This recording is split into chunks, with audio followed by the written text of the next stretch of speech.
You ever meet a guy so desperate for respect, he makes you call him by his title? That's Corbin Wrestle. Before he was Pastor Corbin, he was Deacon Corbin. And if you dared to just call him Corbin, oh no, that was like spitting in his baptismal pool. He'd correct you, it's Deacon Wrestle. I mean, buddy, if your holiness depends on Facebook titles, you're not a pastor, you're a LinkedIn account. So fast forward to when Steven Anderson got himself committed, and yes, that happened because he was doxing his brother and calling for arson. Nothing says family man like, hey guys, burn my brother's house down. I put up a Facebook post explaining what happened, and Corbin shows up in the comments like Moses with Wi-Fi. He starts threatening everyone. Anyone who likes this post will be put on a list and banned from NIFB groups. Imagine that, a grown man, a pastor spending his Saturday night screenshotting Facebook likes to make a naughty list. That's not boldness, that's Santa Claus with anger issues.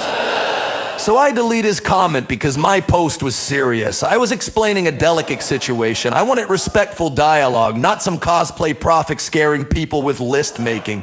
And I DM him politely. I say, Corbin, regardless of what you think of me, you're supposed to be an ambassador of Christ. The world is watching. You should be setting an example, not threaten people. You'd think that would calm him down. Nope, he shifts gears from Santa with a clipboard to Isaiah in full meltdown mode. He messages me, you've been marked, Lionel, your conscience is seared, you are cursed. Buddy, you're not Elijah calling down fire from heaven. You're a dude in Arizona yelling at me on Messenger. You don't sound like a prophet. You sound like a dungeon master role-playing too hard. So I laugh, I actually thank him. I tell him, you don't know what you're doing. What do you think I'm gonna do with these threats? Because here's the thing, I wasn't scared. I felt like a parent giving limits to a kid. Corbin, this is your warning. Next time, time out. I even reminded him, to me, you'll always be the guy I soul wind a child with. I won't let this current situation change that. I'm literally giving the man grace. And what does he do? The bold, lion-like, fearless Pastor Corbin? He deletes his whole Facebook account. Not block, not deactivate for a weekend, nuked, gone, boom, like the rapture, but only for his profile. I'm sitting there thinking, wait, did he just smite himself? The same guy who mocked me, cursed me, prophesied doom, couldn't even survive his own messenger thread. That's not boldness, that's fragility. That's not persecution, that's panic.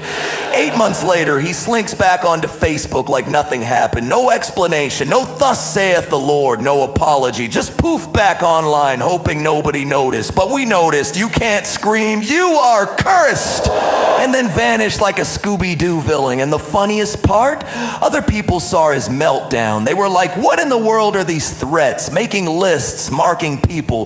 The great prophet of God exposed himself to his own fan club. They were embarrassed for him. Imagine your pastor promising to smite people with curses and then running away from Zuckerberg.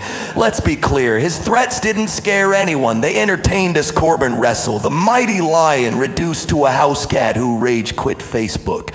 So let's review. Calls himself deacon and pastor like he's leveling up in a video game. Makes lists of Facebook likes like he's Santa Claus with a grudge. Threatens me with Old Testament cosplay. You've been marked. Your conscience is seared. Gets thanked for his threats and then deletes himself out of existence. That's not courage. That's slapstick. That's not spiritual warfare. That's technical difficulties. Honestly, Corbin deserves his own mock sermon. Brethren, whosoever likes Lionel's post shall be cursed with the plague of deactivation. For I, Pastor Wrestle, decree it, and yea, verily my own account shall vanish into the abyss of Facebook's recycle bin. Here's the truth. A real man of God doesn't need titles, doesn't need lists, doesn't need to nuke his account because somebody pushed back. But in the NIFB, that's courage, that's boldness, that's leadership. So the next time they tell you they're lions, just remember Corbin the lion who deleted his roar, the prophet whose only miracle was making his Facebook disappear, the man who cursed me and smote himself. And for that, brethren, I say amen.